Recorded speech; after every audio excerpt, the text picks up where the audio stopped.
There are investigations Ghost Adventures has talked about on camera. There are investigations they have refused to talk about at all. And then there is one investigation, recorded at a location in rural Nevada in the early seasons, where the audio from that night was locked away, handed to a private research group, and never cleared for broadcast. That audio has now surfaced. What you are about to hear described is not a highlight from the show. It is not a promotional clip. It is raw, unedited communication between the crew during a night that, according to multiple people who were present, changed the way Zak Bagans approached every single investigation that came after it. Before we get to the audio itself, you need to understand what was happening at this location, why the crew went in the first place, and why what happened that night was serious enough that one of the most experienced paranormal investigators in the world decided the world was not ready to see it. The site was a former mining settlement outside of Winnemucca, Nevada. It had been abandoned in the late 1940s following a series of accidents that were never fully investigated by state authorities. The official record lists 3 deaths between 1944 and 1948,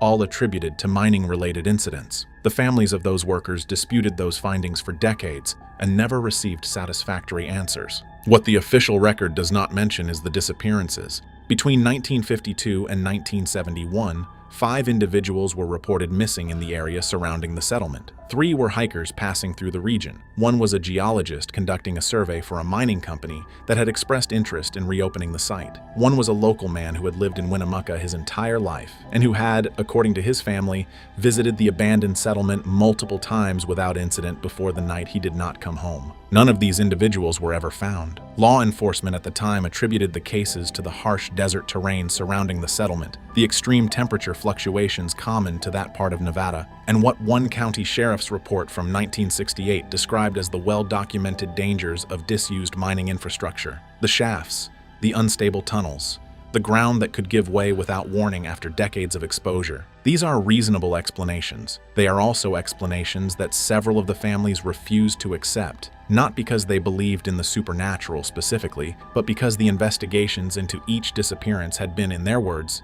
minimal. Cases opened, cases closed. No bodies, no evidence, no answers. The property had sat untouched since the early 1990s when the last private owner, a land speculator who had purchased it with development plans that never materialized, allowed the deed to lapse. It passed into a kind of administrative limbo, not quite public land, not quite private, maintained by no one, visited by almost no one, known primarily to the families of the missing and to a small community of researchers who had been quietly documenting its history for years. One of those researchers was the person who contacted Ghost Adventures. His name has been withheld at his request. He is not a television personality. He is not affiliated with any university or research institution. He is, by his own description, a private individual with a professional background in audio engineering and a decades-long interest in unexplained phenomena, who became obsessed with the Nevada settlement after reading about the disappearances in a regional history book in the early 2000s. He visited the site for the first time in 2004. He returned in 2006. He returned again in 2009. And it was on that third visit that he captured what he later described in a letter to a colleague as the most genuinely unexplainable thing he had ever encountered in over 20 years of independent research. That letter was recovered along with the audio files. It runs to 11 handwritten pages. The relevant passage, which has been transcribed and verified as authentic,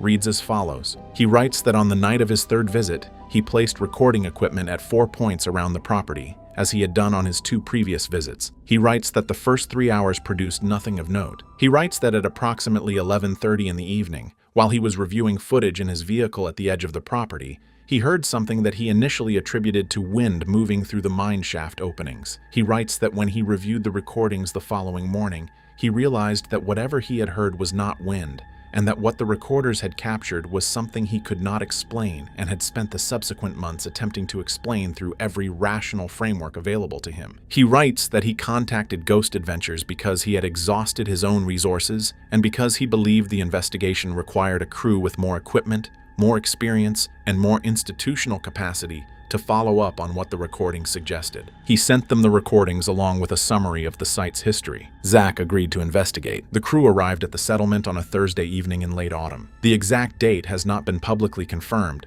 but based on the production records that have been reviewed by people familiar with the case, it was during the show's 3rd season. The episode was assigned a production number. It was scheduled for broadcast. Post-production work was begun, It was never finished. The crew spent the afternoon doing their standard walkthrough. The site was in severe disrepair. Structures that had once served as housing, storage, and administrative offices for the mining operation were in various stages of collapse. Their wooden frames rotted. Their metal fixtures rusted beyond recognition. Several of the mine shaft openings were still accessible, covered only by deteriorating wooden barriers that offered no real protection. Production safety protocols required that all shaft openings be marked and that no crew member approach within 10 feet of any uncovered shaft without a safety line. These protocols were followed. The crew was briefed. The marks were placed. By the time darkness fell, the equipment was set up and the investigation was ready to begin. The researcher who had recommended the site was not present during the investigation itself. He had offered to attend, but the production team had declined, following their standard practice of keeping outside parties away from active filming to avoid contaminating the footage. This decision would later be the subject of some reflection among those who knew the details of what followed.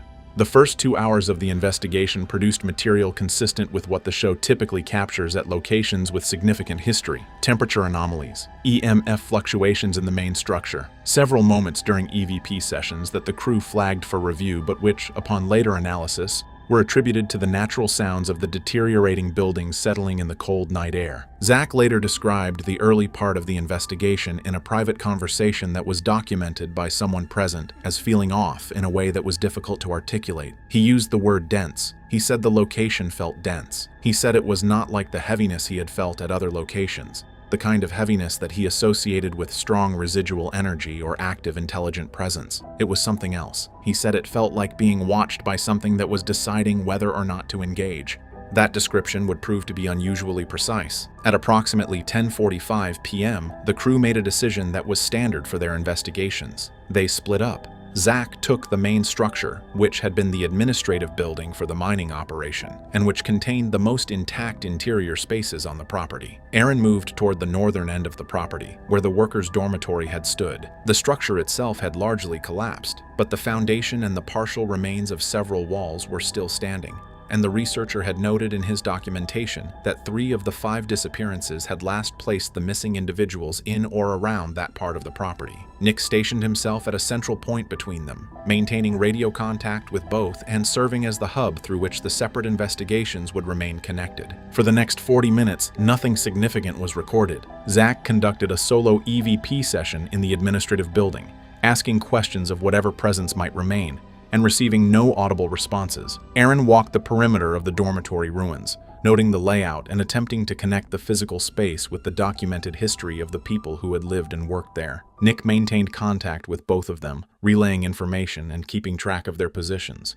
The secondary ambient recorder that the sound technician had placed on a fence post at the eastern edge of the property was running. It had been running since setup. It would continue to run for the rest of the night. Nobody was paying particular attention to it. At 11:47 p.m., Aaron's radio went silent. Nick attempted contact at 11:48. No response. He attempted again at 11:49. No response. On his third attempt at 11:49 and 30 seconds, he used the emergency call code that the crew reserved for situations where a crew member might be in physical danger. Still nothing. Zak, monitoring the radio communications from inside the administrative building, heard the third call and immediately began moving toward Aaron's last known position. The camera operator assigned to Zak followed. Nick remained at his station but began moving slowly in the direction of the dormitory ruins, maintaining his position as a relay point while also closing the distance in case backup was needed. The crew camera operator assigned to Nick, who had remained stationary throughout the earlier part of the investigation,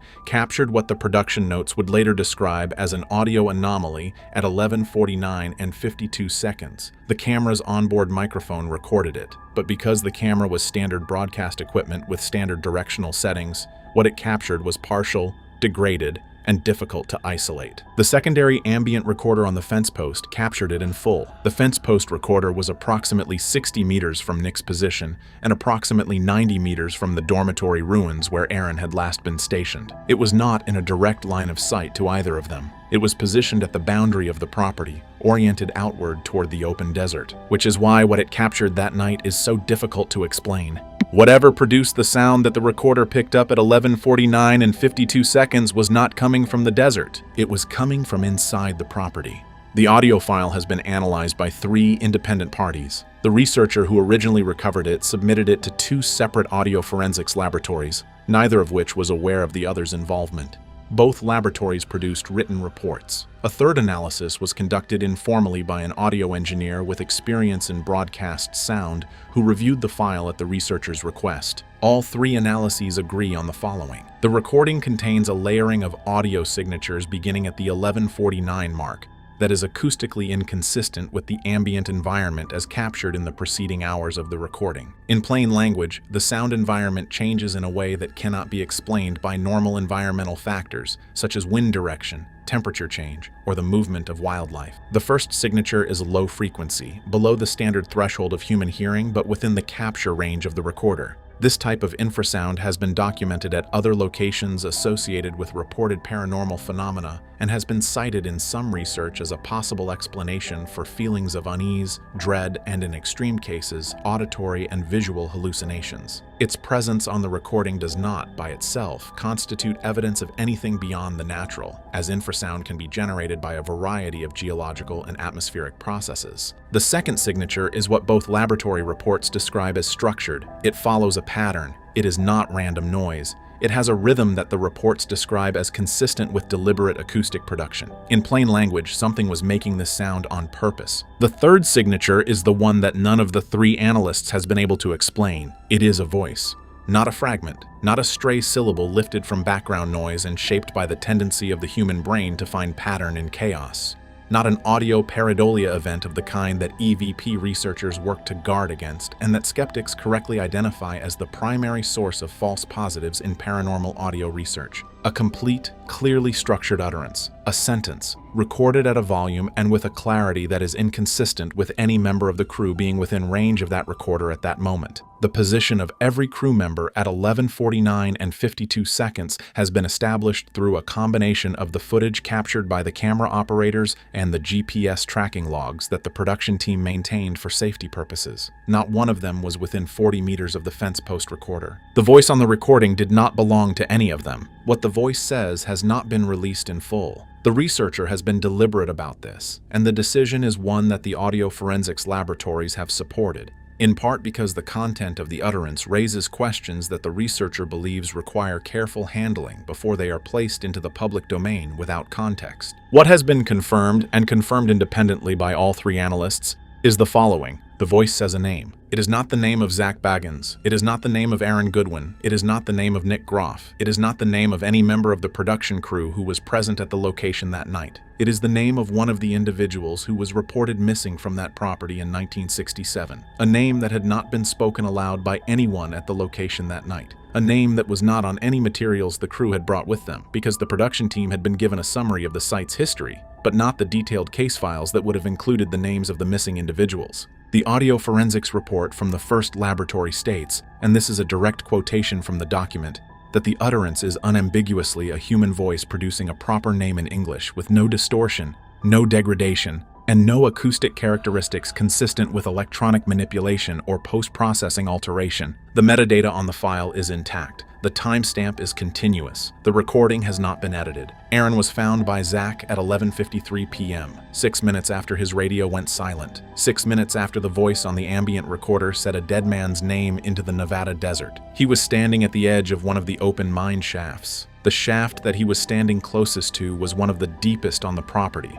documented in the site's historical records as having been sunk to a depth of over 300 feet during the operation's peak years. He was not in distress. He was not injured. He was standing still, looking down. Zak reached him and placed a hand on his shoulder. Aaron turned around. According to Zak's account, which he shared with the production team during the debrief session that took place in the crew's vehicles after the investigation was concluded, Aaron's first words were, "Where am I?" Not as a rhetorical question, as a genuine request for information. He did not know where he was standing. He did not know how he had gotten there. The dormitory ruins where he had last been stationed were on the opposite end of the property, a walk of several minutes across uneven, hazardous ground in complete darkness. He had no memory of making that walk. He had no memory of the period between his last clear recollection, which he placed at approximately 11:45, and the moment Zak reached him. 8 minutes. Gone. The gap in Aaron's memory corresponds precisely to the window captured on the ambient recorder. From the moment the sound environment changed, to the moment the voice spoke a name, to the moment Aaron was found standing at the edge of a shaft that dropped 300 feet into the earth. He has no explanation for what happened during those 8 minutes. He has said so publicly on multiple occasions,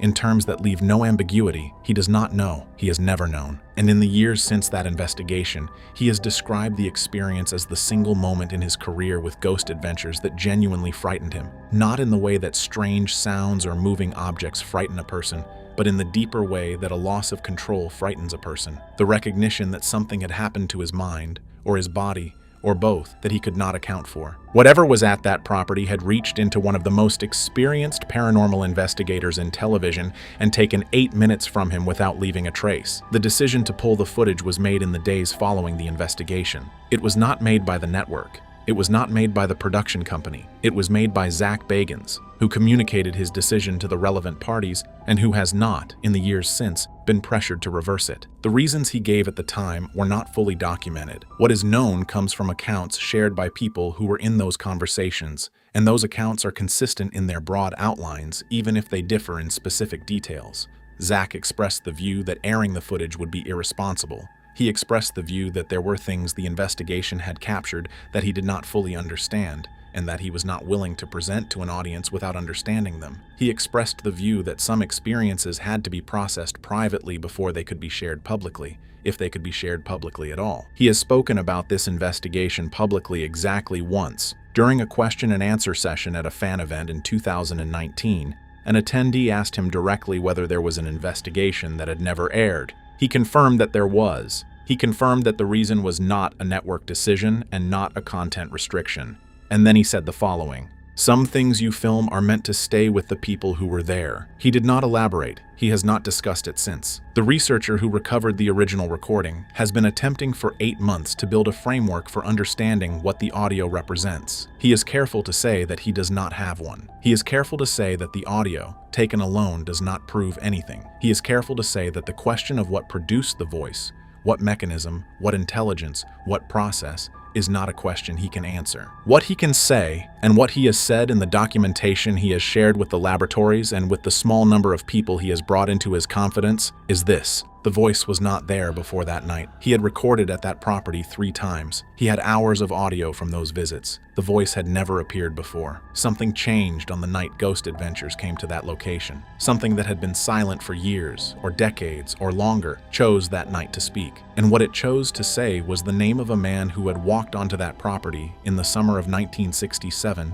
and never walked off. Whether the voice was that man, or something that knew that man, or something that had simply absorbed his name the way a location absorbs the traces of everyone who has ever passed through it, the researcher cannot say. He is honest about the limits of what the recording can tell us. But he says one more thing in his documentation, and it is the thing that has stayed with everyone who has read it. He says that when he first played the recording back, sitting alone in his car in the parking lot of a motel in Winnemucca at 6 in the morning, with the Nevada sun just beginning to come up over the desert, he felt something that he had never felt in over 20 years of research into unexplained phenomena. He felt certain, not certain of what the voice was, not certain of what it meant, certain, for the first time in his life, that the question of what happens to a person after they disappear, after they walk into a place and never walk out, was not an unanswerable question, that the answer existed, that it was recorded on a file in a folder on his laptop, that it was waiting, and had been waiting for a long time. He says he sat in that parking lot for 2 hours before he felt ready to drive. The audio file remains in the possession of the researcher. He has not released it publicly, and he has said he will not release it until the verification process is complete,